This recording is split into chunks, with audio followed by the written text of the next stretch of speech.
प्राचीन समय की बात है। एक बार किसी नगर में चार चोर एक गृहस्थ के घर से चोरी करते हुए पकड़े गए। उस समय के कानून के अनुसार चोरी करने वालों को प्राण दंड दिया जाता था। राजा की आज्ञा के अनुसार उन्हें भी बीच चौराहे पर सूली पर लटकाने का आदेश पारित हुआ। नियत दिन पर फांसी पर लटकाने से पहले चारों चोरों से उनकी अंतिम ख्वाहिश पूछी गई। तीन चोरों को उनकी इच्छा पूरी करने के बाद फांसी पर लटका दिया गया, पर चौथा चोर अभी भी अपने जीवन को बचाने का प्रयास कर रहा था। उसने अंतिम इच्छा के रूप में एक दिन की मोहलत मांगी। राजा के आदेश पर उसे एक दिन के बाद फांसी देना निश्चित हुआ।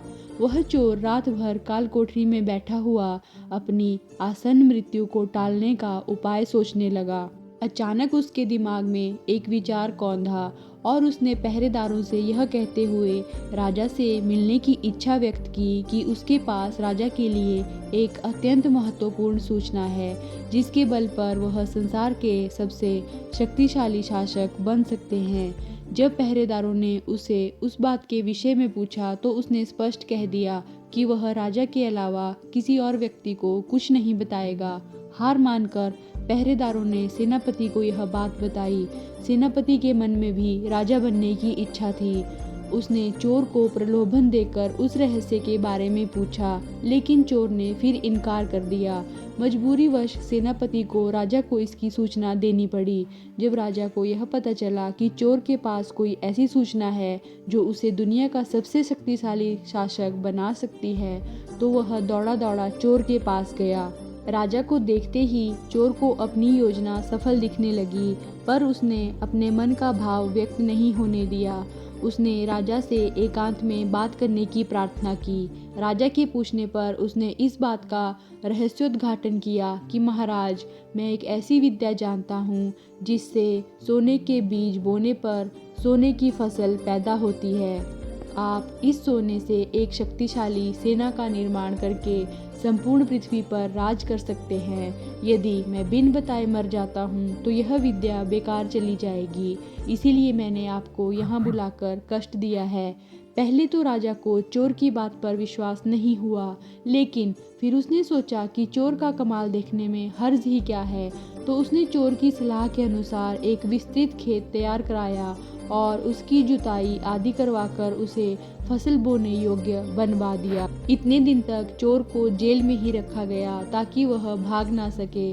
अब सारे राज्य में मुनादी करवा दी गई कि एक शुभ मुहूर्त में इस अनोखी फसल को बोने का कार्य आरंभ किया जाएगा। एक निश्चित दिन राजा और मंत्री समेत सभी दरबारी गण और शहर भर के नागरिक इकट्ठा हुए ताकि वे भी उस अद्भुत क्षण के गवाह बन सकें। उस चोर को भी आदरपूर्वक बुलाया गया जिसके हाथों से वह कार्य संपन्न होना था। एक राजकर्मचारी चोर की सलाह पर निर्मित हुए उन सोने के बीजों को लेकर खेत की ओर चला, जो आकार में सरसों के दानों के बराबर थे।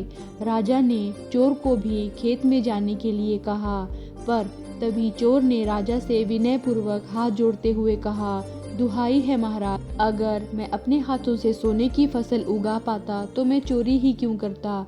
इन बीजों को सिर्फ वही इंसान बो सकता है जिसने अपने पूरे जीवन में कभी चोरी नहीं की हो, अन्यथा कोई फसल पैदा नहीं होगी।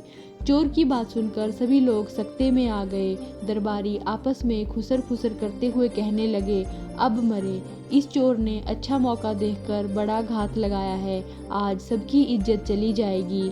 फिर राजा ने यह सोचकर कि इतनी भीड़ में कोई ना कोई व्यक्ति ऐसा निकल ही आएगा जिसने अपने जीवन में कभी चोरी ना की हो, उपस्थित जन समुदाय को संबोधित करते हुए कहा, आप लोगों में से जो कोई ईमानदार व्यक्ति इस कार्य को संपन्न करेगा उसे पुरस्कार स्वरूप 100 स्वर्ण मुद्राएं दी जाएंगी। पुरस्कार का लोभी हर कोई था, लेकिन फिर भी कोई व्यक्ति बीज बोने के लिए सामने नहीं आया।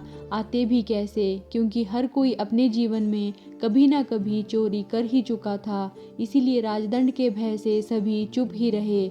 जब काफी देर तक कोई व्यक्ति भी आगे नहीं आया, तब राजा ने अपने दरबारियों से बीज बोने को कहा, लेकिन सबने लज्जा से अपने सिर झुका लिए। राजा सब समझ गया। उसे यह विश्वास नहीं हो रहा था कि उसके राज्य में लगभग हर व्यक्ति चोर है। फिर राजा ने सेनापति की ओर दृष्टि डाली। सेनापति राजा का मंतव्य समझ गया और बोला, क्षमा करें महाराज, मैंने भी एक बार अपने पिता की जेब से पैसे चुराए थे। इतना कहकर उसने भी अपनी नजरें नीची कर ली। तब राजा मंत्री से बोला, मंत्री जी, मुझे पूरा विश्वास है कि आपने अपने जीवन में कभी चोरी नहीं की होगी, क्योंकि आज तक राजकोष की एक भी पाई इधर से उधर नहीं हुई है। मंत्री निरुत्तर था। उसकी हालत काटो तो खून नहीं वाली हो रही थी, पर बेचारे को मुंह खोलना ही पड़ा। वह बोला, नहीं महाराज, मैं भी यह निंदनीय कर्म कर चुका हूँ।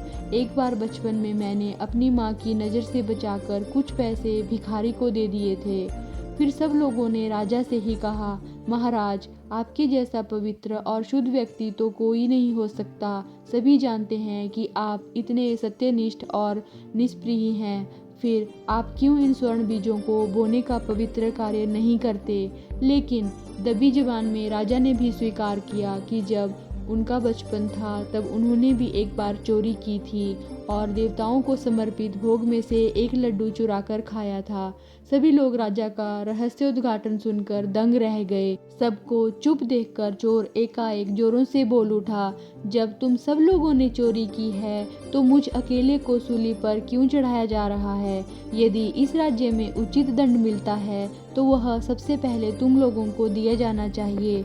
चोर के वचन को सुनकर अकस्मात राजा को हंसी आ गई, क्योंकि अब वह चोर की चाल को समझ चुका था। उसने उसकी बुद्धिमानी की प्रशंसा करते हुए उसकी सजा को स्थगित कर दिया। इतना ही नहीं, राजा ने चोर के बुद्धि चातुर्य से प्रसन्न होकर उसे अपना दरबारी बना लिया।